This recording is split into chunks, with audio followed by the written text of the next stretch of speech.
It's now my great privilege to introduce to you our next speaker, the keynote speaker of the Adelaide tour. So to put in perspective, you all would have heard or seen some of the media information that we've put out regarding Professor Dr. Muhammad Yunus, a Nobel Peace Prize winner. But before I introduce Dr. Yunus, I'd just like to put it into perspective what a Nobel Peace Prize winner means. There are many that you know of instantly as soon as I mention their name. Mother Teresa. Mother Teresa won her Nobel Peace Prize in 1979. Nelson Mandela in 1993. Kofi Annan in 2001. And in 2006, Muhammad Yunus, along with the Grameen Bank, which was his project, won the Nobel Peace Prize jointly for the world, the globe. And then in 2009, Barack Obama. So straight away you get a sense for the importance of this individual and what his movement has done for social business, for the good of the world, and for global peace. Now, there are many Nobel Prize winners that get them for scientific inventions and a whole range or host of other initiatives. But for peace and humanity is the most laudable one that you can possibly achieve. And we have Professor Yunus with us today, winner of that, to tell you his story. And we're very, very proud about that. So, to introduce Nobel laureate Professor Muhammad Yunus, he's the father of microcredit. He's the father of social business and the founder of Grameen Bank. We're also very privileged today to have the Grameen Bank here with us, and they'll be talking later. They'll be able to tell you about the movement in Australia of this fantastic organisation. Professor Yunus has more than 50 other companies in Bangladesh. For his constant innovation and enterprise, the Fortune magazine named Professor Yunus in 2012 as one of the 12 greatest entrepreneurs of our time, which is really serious. Entrepreneurial work, microfinance, putting that together, the professor will tell you exactly how powerful that has been. Professor Yunus returned to Bangladesh in 1972, joined the Department of Economics, University of Chittagong as its chair, and in 1976 Professor Yunus started the experiment with providing collateral-free loans to the poor. Now, my understanding of your story, Professor, is that whilst you were working in the economics department in Bangladesh, and feel free to correct me when you're up here, is that he was observing that even the economics of the state level wasn't having an impact on poverty in Bangladesh. And so he stepped out of that world down into the streets to find out why. Why isn't the country's economic machinery really assisting the poor? And that's the magic. The magic is taking a step forward, and he will be asking you, and I ask you, what step forward can you take? Similar to start a movement as big and as powerful as what Professor Yunus has done. So he started the experiment of providing collateral-free loans to the poor. This is entirely opposite of any monetary fund or banking principle that any of us are aware of. The project was called the Grameen Bank Project, and later in 1983 became a full-fledged bank for providing loans to the poor, mostly women in rural Bangladesh, which is an unusual circumstance for the culture in that country. Today, Grameen Bank has over 8.4 million borrowers, 97% of them whom are women, and they disperse over $1.5 billion every year. This is no small business. This is massive in anyone's vocabulary. So Professor Yunus is here in Australia. He's promoting his new book, A World of Three Zeros: zero poverty, zero unemployment, and zero net carbon. Three of the highest laudable things that we can aim for in the current human society. And sir, without further ado, may I please invite you to the podium to tell your story to our guests here about Professor Yunus and your journey.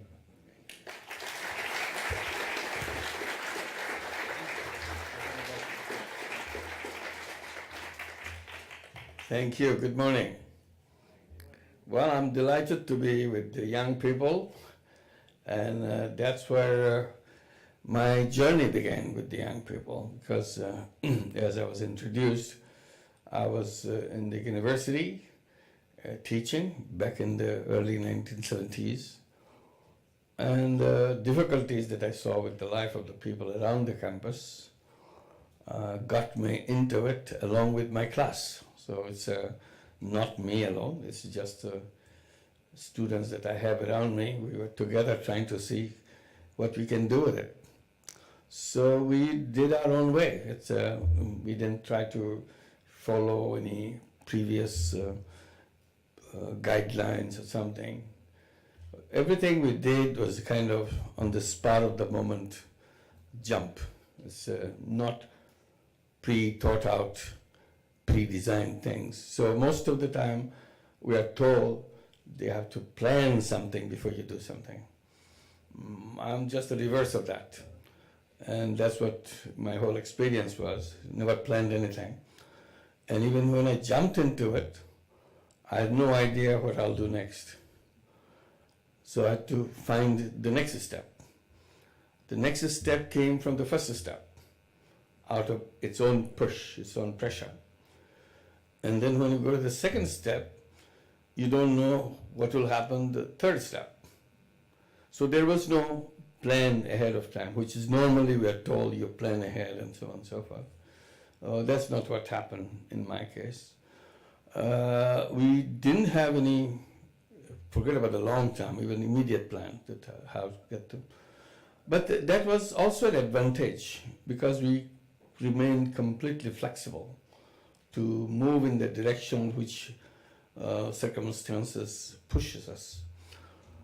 And I was comparing, looking back on the academic way of doing things. I said in academic way, as if you fly high, 30,000 feet or so, and see everything and plan ahead which way you go, which, you see the roads and the road maps. And I later complained that actually you didn't see anything. It's a hazy thing down below, so far away. So you made up stories about yourself and so on. So what I was doing in the village, I tried to come away from that bird's eye view, trying to gain worm's eye view, a little worm, see very little, but see very clearly. And if you have an obstacle, you don't get frightened by that.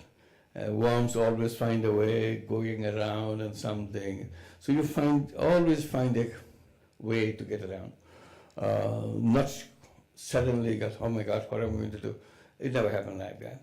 You always say, oh, there must be something, some crack someplace. We go through that. And we did that. So worm's eye view came in very handy. And something else happens with me. I always did something which I knew nothing about. So that was an advantage too. Like I did banking, which I finally got into. But I never in my life ever thought I'll be involved in banking. As a child, when you grow up, you get lots of ideas what you want to do. You want to be a policeman, you want to be a fireman, you want to be a pilot, the plane, and all kinds of things. But never I thought I will ever be a banker. But that's what I became finally. I'm not sure whether I'm a banker or not because it doesn't fit into the traditional image of a banker. People try to call me, introduce me as he was introducing me, as a banker to the poor. I said, this is a little better. There's at least some qualifying words to it, banker to the poor.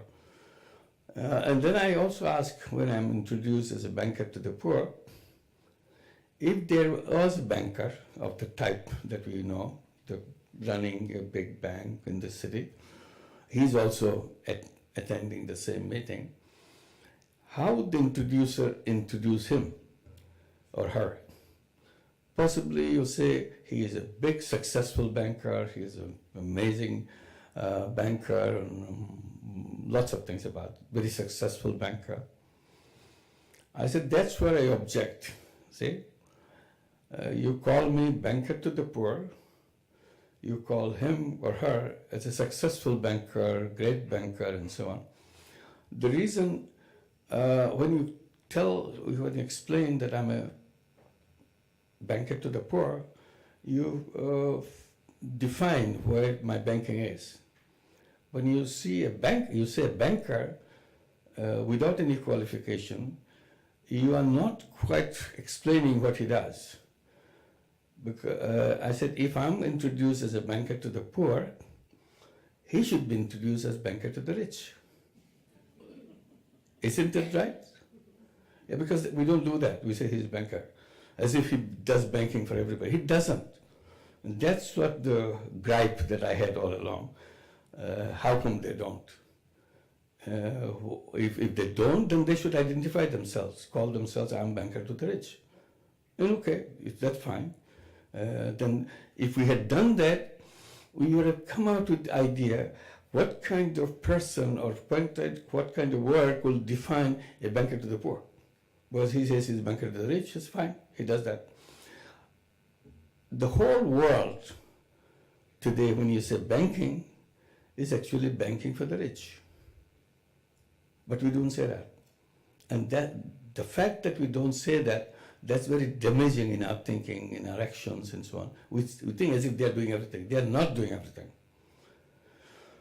More than half the population of the world are excluded from that system, banking system. They cannot enter the banking. But banking is such a critical thing for people's life. People's life cannot function without that access to finance. And that's why people remain poor, people remain inactive. And we blame them for that again, saying they are lazy. Look, you didn't give him a chance to work, and now you're saying he's lazy. He doesn't have a skill, and he doesn't have an ambition. He doesn't want to move forward. All kinds of bad things we tell. But these are the people who work very hard, day and night, to make a living. It's not easy life for a poor person to make a living. But we just dismiss that, saying that he's lazy, he does that, such and such thing. On the other side, if you look at the rich people, once you have lots of money, you don't really have to do anything, because money begets money. You can sleep, your money doubles. We don't call them they are lazy people. So this is the mismatch in the entire thing that we got into. And banking we did on our own, created something and compared with what the banking that we see outside. And we see amazing things, it's so different. We did it in our own way to work as a worm, get around and do things. When we finally did it, we saw everything we did is the opposite of the banks that exist elsewhere. Every step of it is just opposite. Then we realized that we should have understood right from the beginning. If the banking system is serving the rich, their entire machinery, their entire system is built for that purpose. If we want to go to poor people, we have to rebuild or you have to design a new machine which does just opposite. Only then you can get to the poor people. Because the same road cannot take you to the opposite destination. If this road is taking you one direction and you want to go to the opposite direction, you have to build an opposite road to get you to that. And that's what Grameen is, Grameen Bank is, and microcredit is and all about. Everything is very, very different and opposite. Not different, it's absolutely opposite. So you can go check point by point what we did. And as I was introduced, I was complaining about the government, they're not doing good things. Which I did, because I had to complain, somebody is responsible for this. Then I realized it's not the government as such, it's the institution, the banking institution, which is refusing this one specific thing. Then from there I saw it's not only banking institution is just one institution. The massive problem of poverty and all the problems that we created, the responsibility lies in a more deeper way. The very designing of the economic system itself. Like the banks don't work with the poor people, that's why they remain poor. Similarly, system itself doesn't work with the poor people and work against their interest. And then I started talking about the whole design of this system that we work with. And we are so used to it, we learn in the colleges and schools how the system works. We are fascinated by all the grand thing it does. But we never introduced how much damaging thing the system does to us. One damaging thing that I point out is by using that system, as we create all the wealth and so on, all the wealth are pushed into the hands of fewer and fewer people. No matter how much hard we work, the beneficiary is always the guy behind everything. So today, just 8 people in the whole world, can you imagine? Just 8 people in the whole world own more wealth than the bottom half of the entire population of the world, which is about 4 billion people, half the population. How terrible it looks. 8 billion people's wealth equals the wealth of only 8%. And if you had to stop there, I could say, okay, life goes on, what can you do? But it doesn't stop there. It gets worse tomorrow. Tomorrow it will be 7 people who will have more wealth than the bottom half the population. Day after it will be 6 people who will have more wealth. And that's the direction the system moves. I said, that's a very inconceivable thing that we designed such a thing. And we got used to such a thing, we don't even raise a voice on about it. Put it in a more general way, 1% of the population of the world, which is now about 8 billion people, nearly, 1% of the 8 billion people own more wealth, own more than 99% of the wealth of the entire world. 1% owning more than 99% of the wealth. So what is left for the rest of the 99% of the people? Nothing.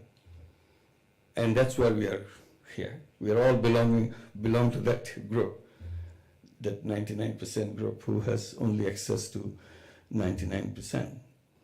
And what I'm saying, it will not remain that way. That 99%, us, will have less than 1% tomorrow. So that is shrinking, other ones becoming bigger and bigger and bigger. So why that system? Why do we even care to follow that system? Do we need a system to do that? It's such a crazy thing. Any crazy guy does such a thing. You don't need a system to do that. To me, system means that we share everything. That's a system, that we have a design, a structure in such a way, and we come up with everybody's share into it. Not everybody's share goes up in the air, on the top, and so on. So that's, started with the tiny loans. I got into big questions. And I kept wondering, where did we go wrong? We must find out something in the system which went wrong. I identified banking system which went wrong. What else went wrong? I was trying to look for that. But in the meantime, I was not trying to be an academic, a theoretician. I was trying to be a practical person. That was say, I'm always pushed by circumstances. I don't pre-plan anything. As I was doing microcredit, giving tiny loans to poor people, I also see many other problems in their life. It's not money only. If you are poor, you're also poor in health. They go together. You don't have to be an Einstein to figure that out. Because you eat less, your nutrition level is so low, your environment is so polluted, you do things which is not good for your health. So your health deteriorates, your children's health deteriorates, you become more sick by living the way you do. So my attention fell into how to solve this problem, healthcare problem. And I came up with an idea. First, it didn't come as a whole healthcare, item by item. But first I noticed that all those borrowers that I'm working with, when we were very small at that time, only several thousand borrowers. Now we have 9 million borrowers, so several thousand. They have no toilets. So they go out in the open. The whole village has the same tradition, go out in the open. And it is something that you try to explain that it is bad for your health, you can control this, you can have a toilet. Don't say we are poor people, we cannot afford a toilet, we can't afford a house, let alone a toilet. Very reasonable explanation. You can't deny that. But I didn't want to, as I was saying, I didn't want to stop. I'm a worm, so I have to go around, find a way. As a worm, I found a way. I said, okay, now it's becoming popular. Grameen Bank is good. They want to join Grameen Bank. So I made a rule. If you want to join Grameen Bank, this is what you have to do. You have to dig a hole and use it. You can't go around wherever you want. It's a pit latrine. But I didn't explain pit latrine. Simply said, this is what you have to do. This is a pre-qualification of joining Grameen Bank. And those who already joined, those several thousand that we have, they said, no, this is crazy. Why should we do it at the same place? It's good to go around wherever you feel like. I said, no, if you want to join Grameen Bank, you have to do this. They already joined, so they don't have to worry. They already took their loans. But they did one thing without feeling that they have done something. Whenever a new woman wants to join Grameen Bank, they usually come and discuss with the old one who already took the loan, what are the pitfalls, how to manage themselves, what kind of plea they will make. And always the old one will say, you know what, if you want to get their money, first thing you have to do is to dig a hole. And you have to use that hole. They will come in and inspect it. And then, if they are satisfied, they will talk about other things. So go back and do the first thing. They became our ambassadors to promote the idea, to dig a hole. So Grameen Bank became a pit latrine-based banking. And people did it naturally because we didn't have to push them, because they are our old ones explaining to them. And we simply said, have your pit latrine? Yes, we have done. Can we come and inspect it? Of course you can come. And then we talk about the other things. As Grameen Bank grew, our pit latrine movement grew because it became part of the system. Nobody questioned that. It's part of the culture now, Grameen Bank culture. Then we realized that we should go a little step higher. This one doesn't cost you any money. You just dig a hole, because we had to argue with them because they are saying we are poor, we cannot do it. I said, look, it doesn't cost you money. If you need any help to dig it, I'll come and help you. They said, no, we can do that. Okay, go ahead and do that. Then we thought we can go a step higher. Sanitary latrine, sanitary toilet, which is designed scientifically, but can be done very economically. But very bulky things, with the cement, concrete, and all those kind of things. Designed by UNICEF. So we had a very good authority that made this thing. And it's not available in the villages, because the bulky thing is in the village, in the city. You have to go to the city, buy this, and carry this heavy stuff. Carrying cost is enormous. So as a worm, what we did, forget about the city. Why don't we produce it right in the village? So we created a company to produce sanitary latrine in the village, and then giving loan to the borrower old, new, everybody. If you want to move from pit latrine to more decent latrine, we give you a loan. This is just for this purpose. You take this money to the company in the village, pay them, they will come and install it for you. And from then on, you are on your own. How do you pay this back? You're pushing another loan to them. They said, oh, this is big, I cannot handle it. I said, no, this is not it. Whatever extra money every week you can give, even a tiny amount, that will go to the toilet loan.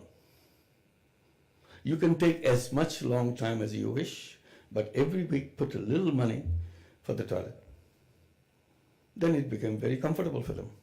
They got the toilet right away, but they are paying only tiny amount every week, along with the other loan, the business loan they have taken. As a result, all homes, like 9 million families now, all have their 9 million sanitary latrine. But that created pressure, which as a worm we didn't realize that, but it created a lot of pressure within the village. We are dealing with poor people, poor women. But the rich families, well-off families, who have lots of money, lots of land, comfortable life, they don't have toilets either, because that's the traditional customs in the country. Then the pressure came from the women in those houses. They keep accusing the male folks in the family. How come even the beggar woman, meaning Grameen Bank woman, even the beggar woman has a toilet? How come we don't have toilet? A very natural thing. Because men can go out anytime they want, day, night, doesn't matter. But women, particularly in Muslim country, is extremely difficult. You're not supposed to go outside home anyway. Now you're required to do it in the daytime, impossible. This is really a torture on women. So when they saw there is some opening now, I can do it anytime I want, if I have the toilet. They kept pushing the male folk. As a result, Bangladesh has become one country where every single village family has sanitary latrine, which is very different than, say, neighboring countries. If you notice in India, the present Prime Minister, his number one political agenda is to have toilets. And he's campaigning again and again.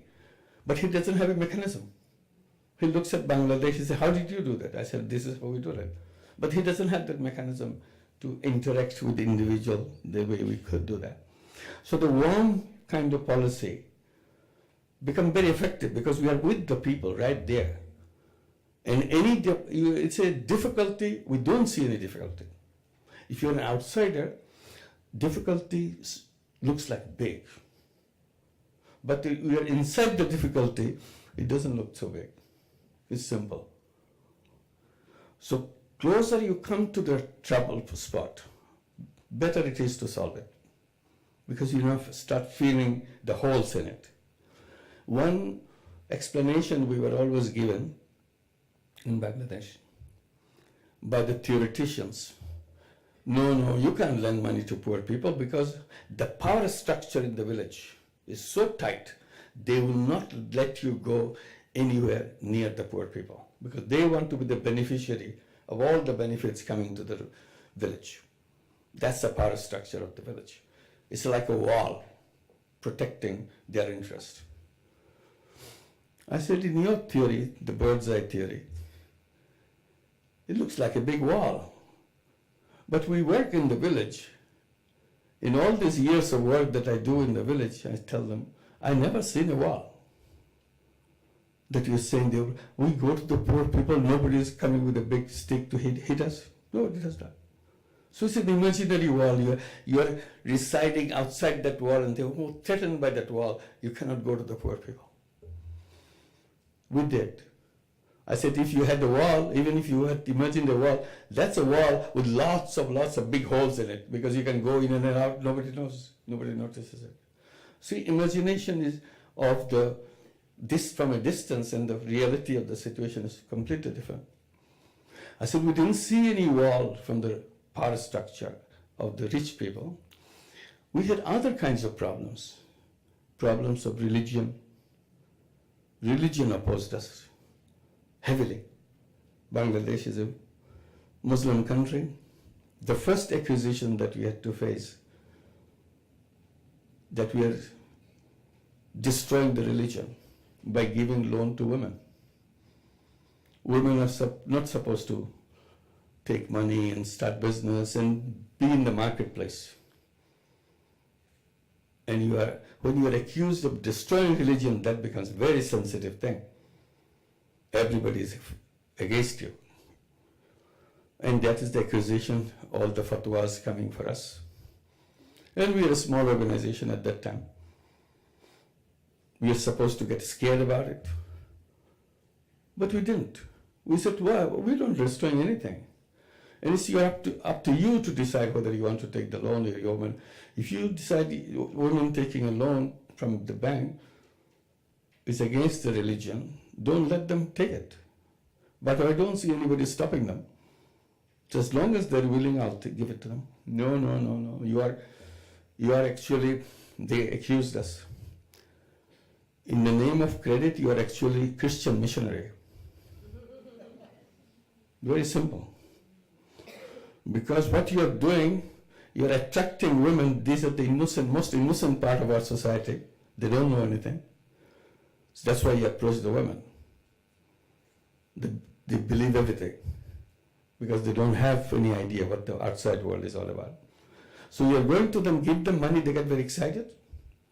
And when they feel happy about the money, then you bring your book and convert them. In the past, Christian missionaries plays other tricks.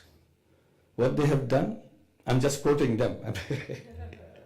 This is the kind of conversation we had for a long time. It's not just easy.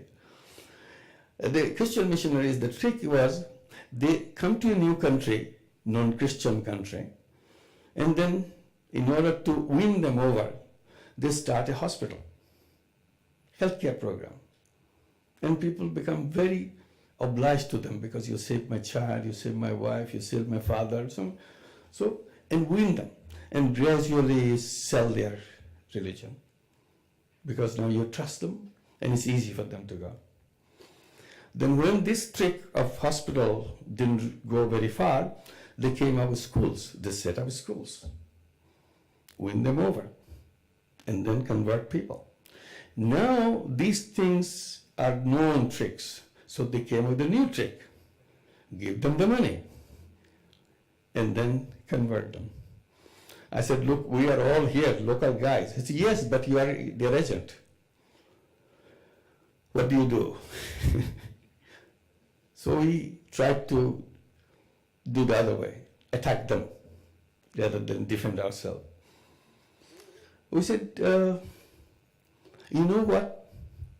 If you want to be good Muslim, you have to follow the path of the Prophet in every single way. The way he lived, that you have to follow. The life of the Prophet. And everybody knows that. Everybody convinced about that. If you want to be a good Muslim, you follow the footsteps of the Prophet. So we don't have to argue with that. Then we remind them, do you know when Prophet was a young man, the first job he took was under a woman. A woman, a wealthy woman, hired him to work for her. And he worked for her.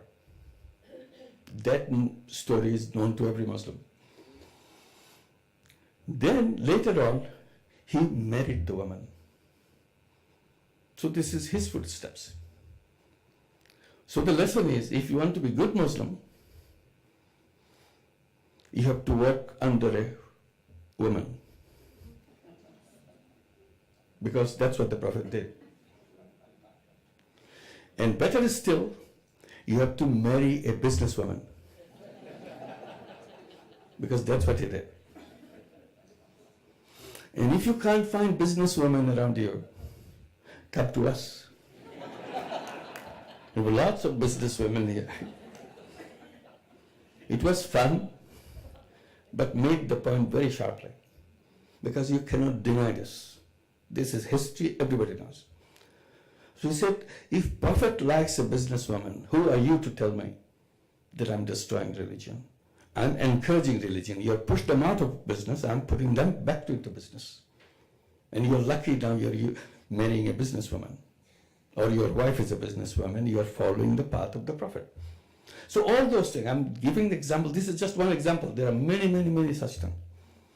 So always try to find out what will go across. Instead of get scared, oh my God, religion is such a sensitive thing, you can't do anything about it, let's discard it, walk away. We didn't walk away.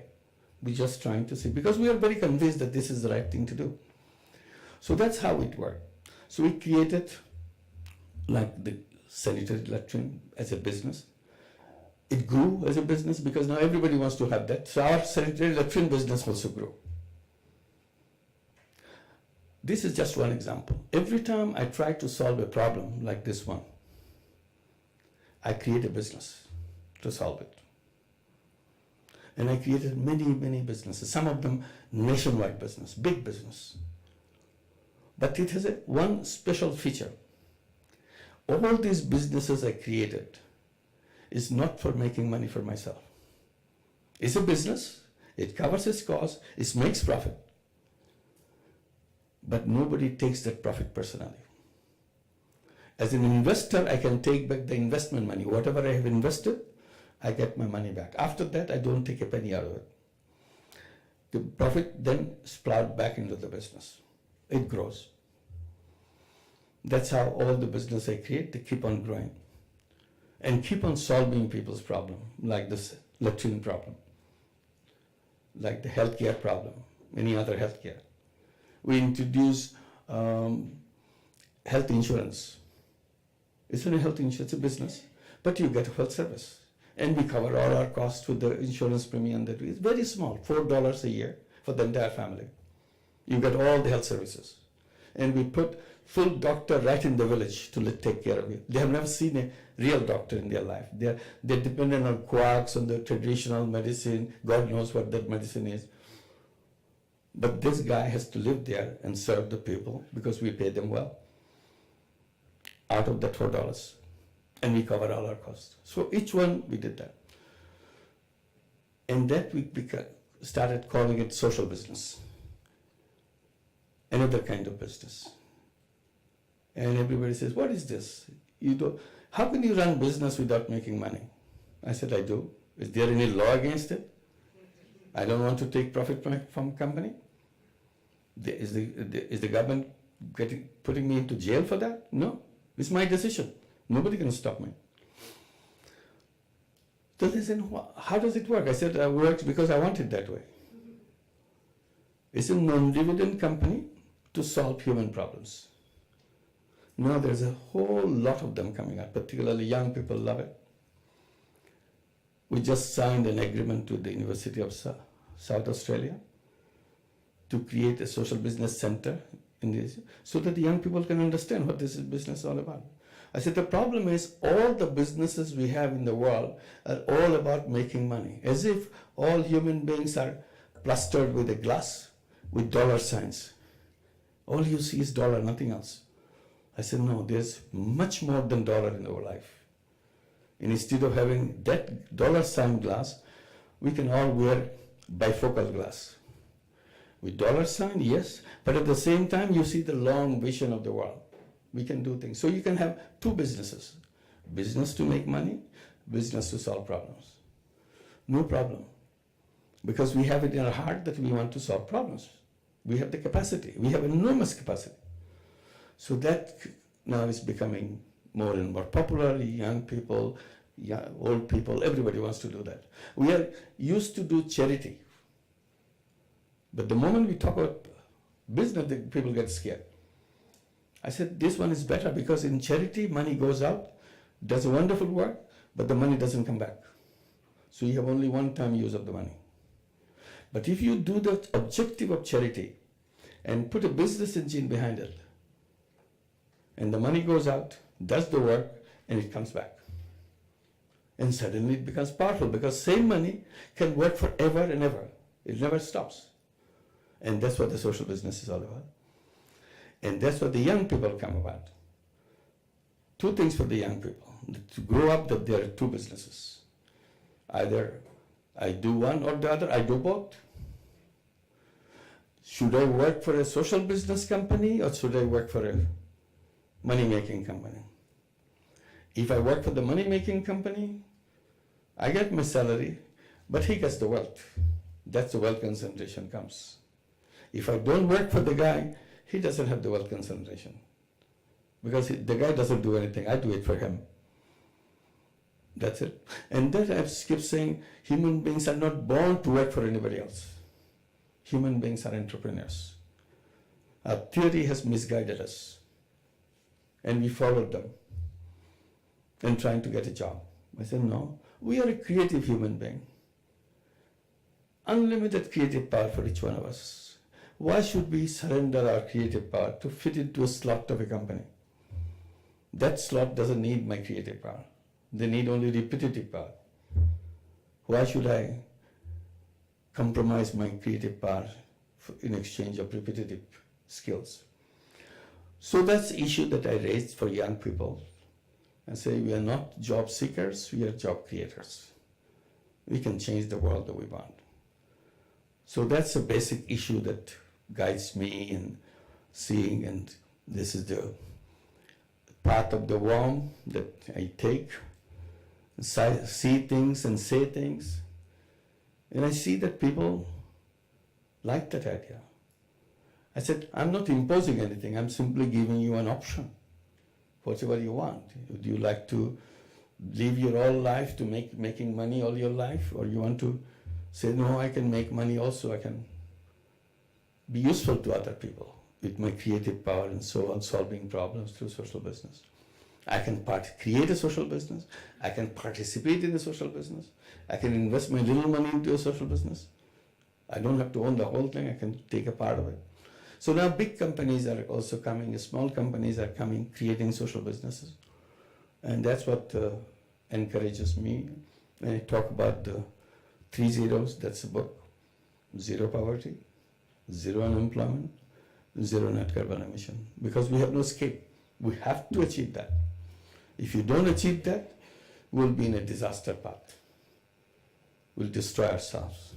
If you want to protect ourselves, we have to do things which will make it happen. And that's the challenge we have, and particularly for young people, because you have to build your own world. You don't have to feel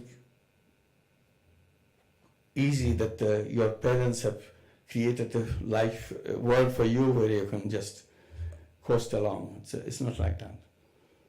It's in a wrong path. You have to create the world so that it goes into the right path. So you have to build the roads for that direction. It's not done, you have to do it. And you have to do it, one example I'm giving you, you don't have to be a theoretician for that. You just find yourself who you are and try to project to you what kind of life you want to live. What will be the life purpose? Create a purpose for yourself and go for that purpose, and the world will be different. You just don't go with the waves. As they go, I go, and end up with this nothing. So this is a challenge for young people, and young people are capable of doing that. I am emphasizing by saying that, look, with all the technology in your hand, you're like a genie.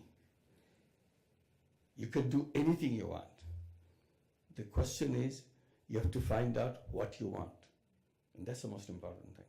Figure that out. Thank you very much.